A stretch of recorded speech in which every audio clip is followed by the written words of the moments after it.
व्याख्यान वेदी पर विराजमान हमारे आचार्य डॉक्टर रितेश मिश्रा जी, भाई अनुराग आर्य जी, बहुत सुंदर हमारे रितेश मिश्रा जी 200 रुपये से हमारा भी और हमारे मास्टर जी का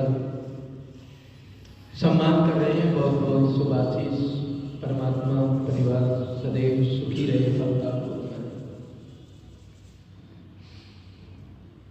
वंदनीय मातृशक्ति हमारे आर्य समाज के उपमंत्री सत्येंद्र रावत जी, श्याम प्रधान जी, सुरेंद्र रावत जी, प्रेम गावा जी, आर्य समाज के सभी पदाधिकारीगण, मास्टर जी जो मेरा सहयोग कर रहे हैं, हमारी अर्धांगिनी, जहाँ तक मेरी आवाज़ जा रही है सभी सुनते हुए प्रबुद्ध श्रोताओं,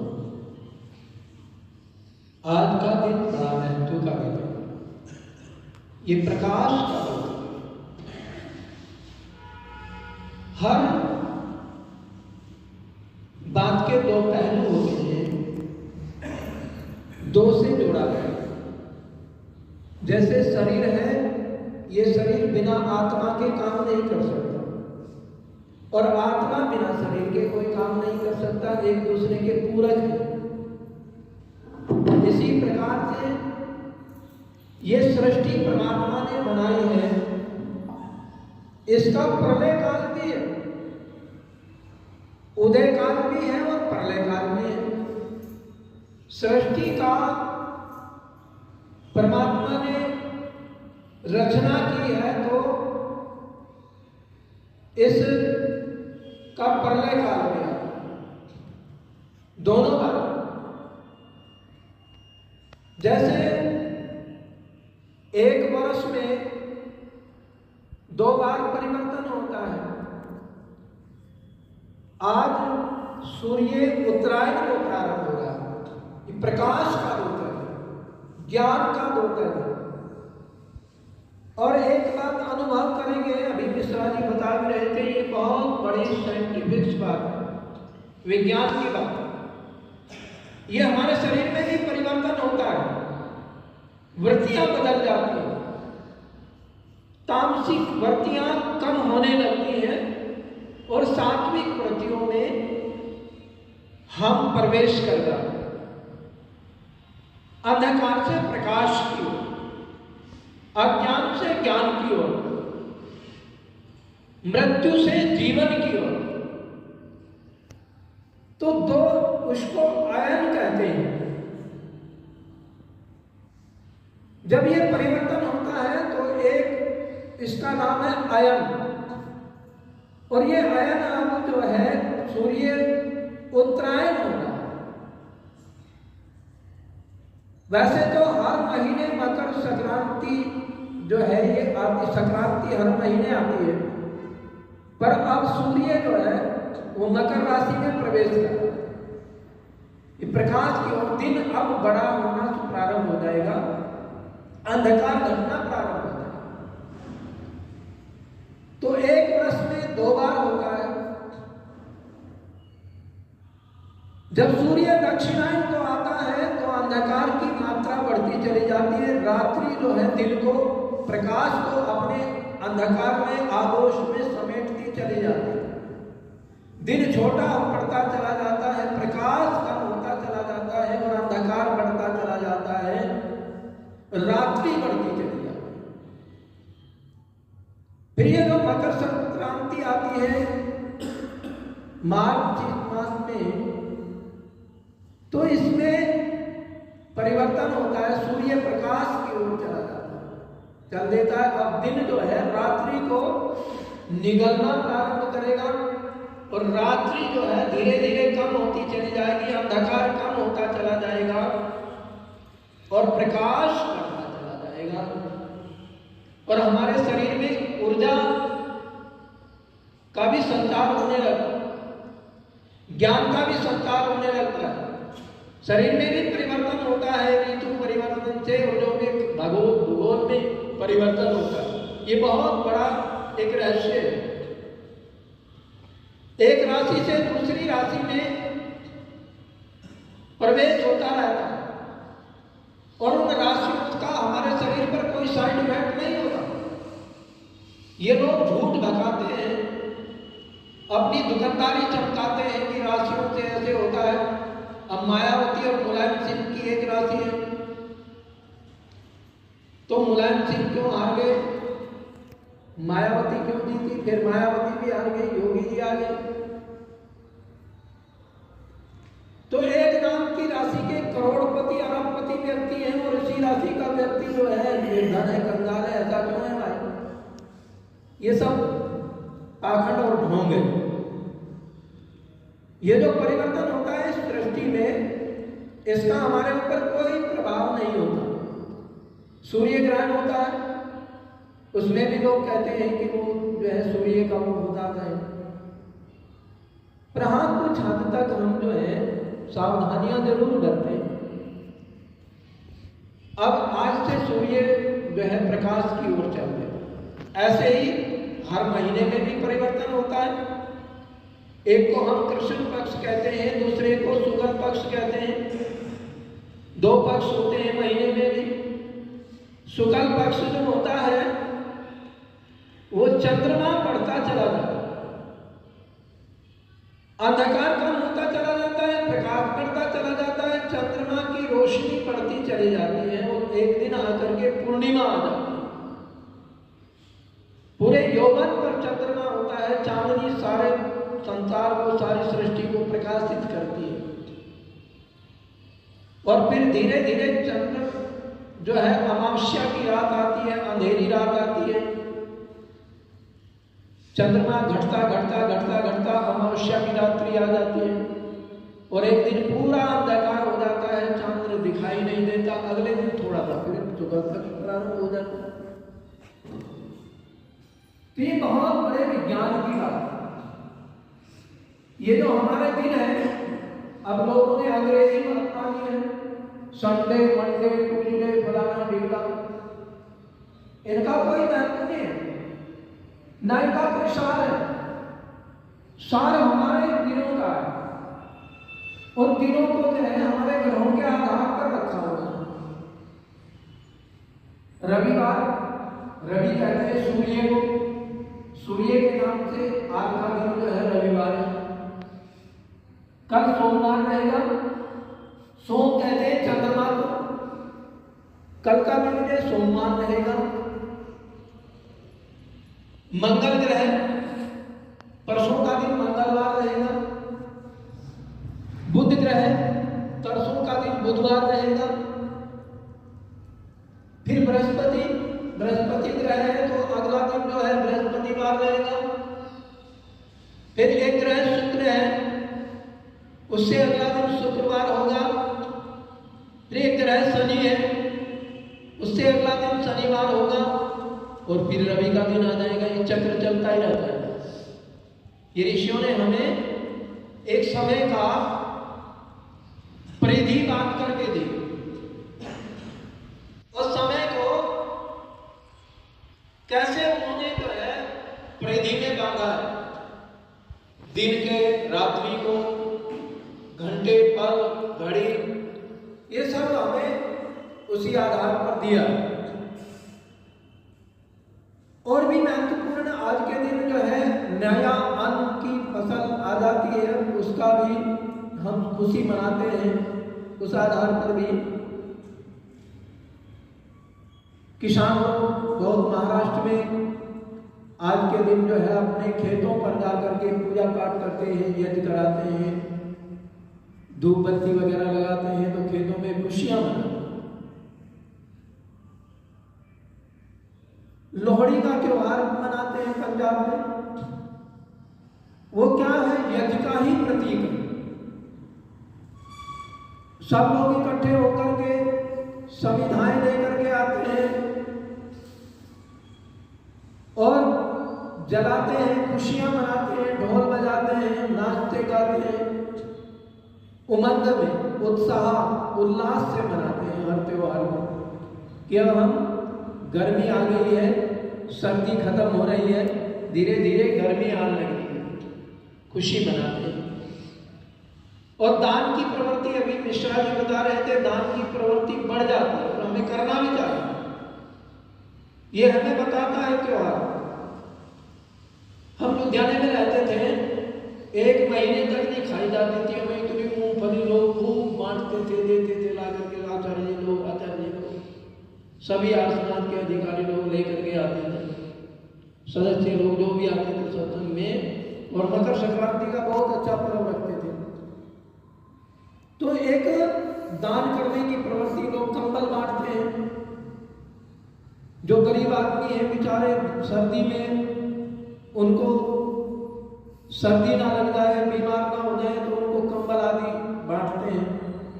तो बांटने की प्रवृत्ति ये हमें सिखाया जाता है। आइए एक भजन, एक दूसरे के काम आना।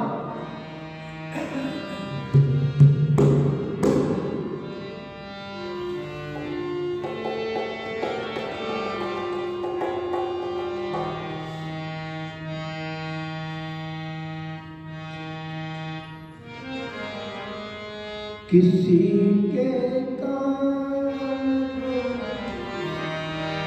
किसी के काम जो आए उसे इंसान कहते हैं। पराया दर्द अपनाए उसे इंसान कहते हैं। किसी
है उसे इंसान कहते हैं। बांटने की प्रवृत्ति ये पर्व हमें सिखाता है। जो पर्व हमारे जीवन में आते हैं, पर्व कहते हैं हर्ष और उल्लास से जिनको मनाया जाता है। आइए हम चर्चा कर रहे थे नक्षत्रों के बारे में।